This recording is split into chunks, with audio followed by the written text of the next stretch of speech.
রোদ বড্ড রোদ, পুরো স্টার ঝলসা। 24 ইঞ্চির ফ্যান দাও না কয়েকটা, ব্রাউন কালারের হলে ভালো। হ্যাঁ, এই সোমবারের বাজারে পার্টি মোড অন। ওরা বলছে যে 1.5 মাসে ঠান্ডা হচ্ছে না। আমি কি বলবো ভাই, তুমি বলো কেন ঠান্ডা হচ্ছে না।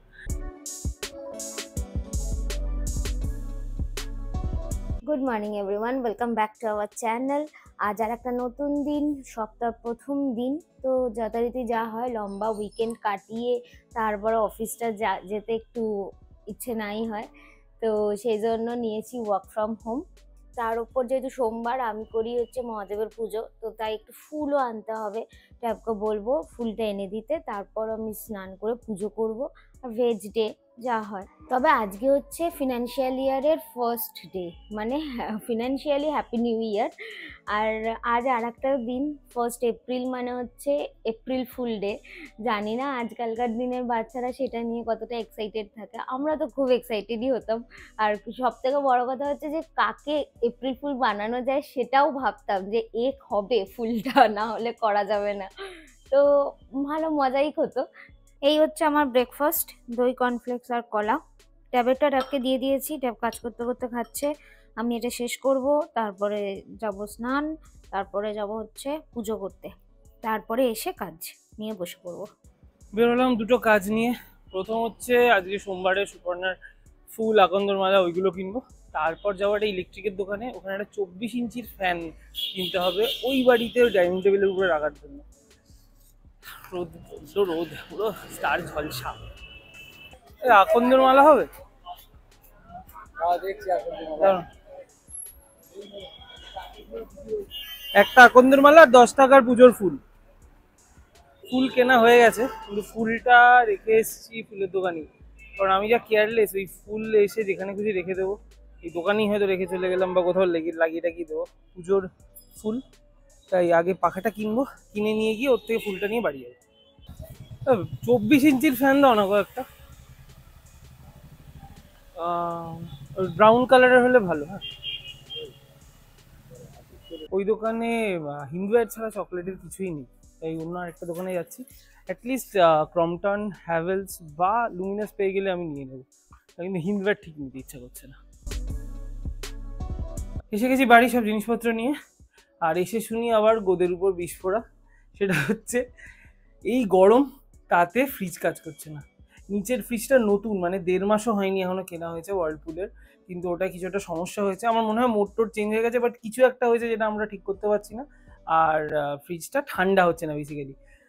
সবার আগে একটা ওয়ার্লপুলে ডকেট করাই, দেখি ওরা কি বলে। তারপর জানি না কবে আবার লোক পাঠাবে, কি হবে, ভাল লাগে না। ডকেট তো করালাম, ওরা বললো আগে একটা রেমেডি ট্রাই করতে। এখানে বেশ কিছু মোড রয়েছে, নর্মালি অল সিজনে থাকে, কিন্তু ওরা বললো আগে সব কিছু খালি করে দিয়ে ফ্রিজের এই পার্টি মোডটা সিলেক্ট করতে। আর এটায় 3 ঘন্টা রাখতে হবে, রেখে তারপর সব জিনিস আবার ভরে এই অল সিজনে দিতে হবে, দিয়ে 2 ঘন্টা দেখতে হবে। তাতে যদি কাজ করা বন্ধটাই থাকে, মানে এরকম যে প্রবলেমটা হচ্ছে যদি চলে, সেক্ষেত্রে তখন বাড়িতে লোক আসবে। এই সোমবারের বাজারে পার্টি মোড অন। দিনের কাজ দিনে না করলে কি হয় তার একটা নমুনা দেখাই। এই যে এটা জমেছে আমার ইস্ত্রি করার জন্য, 1 2 4 5 6 7 8 9 10 11 12 13 14 15 16খানা জামা ইস্ত্রি করতে হবে। এটা যদি আজকে না করি, আবার 2 দিন পড়ে থাকবে, জায়গার জিনিস এখানে স্তূপ করে জমে থাকবে। দিনের কাজ দিনে করা ভালো। যাই হোক, আমার সেট আপ রেডি, এবার রাখছে ইস্ত্রিগুলো করে নিই, তারপর আবার বেরোবো।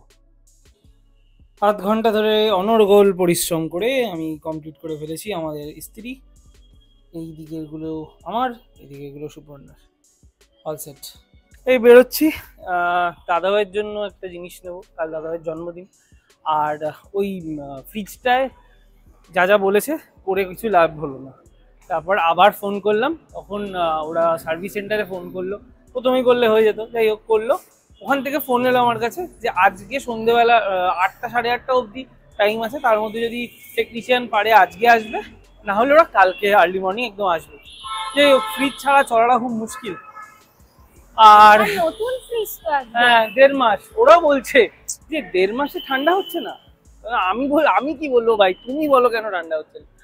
এনিওয়েজ, এবার দাদাভাই জিনিসটা কিনে তারপর ওর কিছু টুকটাক জিনিস কেনার আছে, ওগুলো কিনে আমরা চলে আসবো। তো দাদা ভাইয়ের জন্য যেমনটাও বললো যে একটা পাঞ্জাবি বা কিছু দেখবো, কারণ কাল বার্থডে। তো ভাবছিলাম এই পাঞ্জাবি মিউজিয়ামটা খুব ভালো, মানে কালেকশনটা খুব ভালো, তো আমরা সেখান থেকেই দেখতে এলাম। এই যে এটা হচ্ছে একদম সোদপুর রোডের ওপর এই পাঞ্জাবি মিউজিয়াম। কেনা হয়ে গেছে আমাদের। দাদাভাইয়ের জন্য কিনলাম একটা কুর্তা, আর তার সাথে জেঠুমনির জন্য একটা ফতুয়া কিনেছি পয়লা বৈশাখের জন্য। আর এবার আমরা যাচ্ছি হচ্ছে ওর একটু কসমেটিক্সে কেনা আছে টুকটাক, পল্টু বাবুর দোকান যাবো স্টেশনে। এই জাস্ট বাড়ি এলাম, তা মৌচাক থেকে একটু ছানার জিলিপি খেতে ইচ্ছে হলো, কারণ আজ ভেজ ডে তো, তাই একটু ছানার জিলিপি নিলাম আর চলে এলাম। এখন ওই 8টা মতন বাজছে, অফিস হয়ে গেছে আমার। আর তাই ভাবলাম বসে না থেকে আমি এখন এক কেকটা বানিয়ে নিই, কারণ কালকে দাদাভাইয়ের বার্থডে, আর আজকে আমি বানিয়ে রাখবো এই কারণেই কাল আমার অফিস যেতে হবে। তো সেই জন্য আমি বানিয়ে রাখলে কাল সন্ধ্যাবেলায় কেটে নিতে পারবো কেকটা। তারপর আবার মামামের আবদার আছে কিছু, যেমন ওর ঘর সাজানোতে হেল্প করতে হবে, সেটা আবার পাপাকে বলা যাবে না, সেটা সারপ্রাইজ রাখতে হবে। তো সেই সবগুলোকেও আবার আমাদের মানতে হবে। এই ফাঁকেতে আমি কেকটা করে নিলে পরে সুবিধা হবে হচ্ছে ওকে টাইমটা দিতে পারবো আমি। আর কাল তো আমি সারাদিনের মধ্যে একটুও সময় পাবো না, তাই সব থেকে সেফ সাইড হচ্ছে আজকেই করে রাখা। আচ্ছা, আমার এখানে কেক বানানোর ইনগ্রিডিয়েন্টসগুলো মোটামুটি নিয়ে নিয়েছি। একটু চিনির গুঁড়ো নিয়েছি, তারপরে ওখানে কোকোয়া পাউডার, ময়দা, বেকিং পাউডার, 3টে ডিম নিয়েছি। 3টে ডিম নিয়েছি কারণ হচ্ছে 1 পাউন্ডের বেশি বানাবো না, ছোটোর ওপরেই বানানো হবে, বাড়ির লোকরাই তো শুধু খাবো। আর তো তার সাথে একটু বাটার আছে আর এসেন্স রেখেছি, আর চকলেট ফ্লেভার করবো বলেই কোকোয়া পাউডারটা ময়দাতে মিশিয়েছি। তো আমার মোটামুটি সব জিনিসপত্র হাতের কাছে নেওয়া হয়ে গেছে। এবার আমি ব্যাটারটা বানাবো, তারপর মাইক্রোতে দিয়ে দেবো। তো এই আমার ব্যাটার রেডি। চকলেট একদম প্রিহিট করেই ব্যাটারটাকে বসিয়ে দিচ্ছি, মেশিনও প্রিহিট আছে, কনভেকশন মোড 175-এ 30 মিনিটস দিচ্ছি। কেক বানানো আমার কমপ্লিট, এই হচ্ছে ফাইনাল লুক। যদিও অনেকটা রাত হয়ে গেছে, তো আজকের ভিডিওটা এখানেই শেষ করছি। Please do like, share and subscribe. আর যদি কিছু ভালো লেগে থাকে অবশ্যই কমেন্টে জানিও, আর যেতে যেতে আমাদের কেকের পুরো লুকটা বেরোলে দেখে দিও।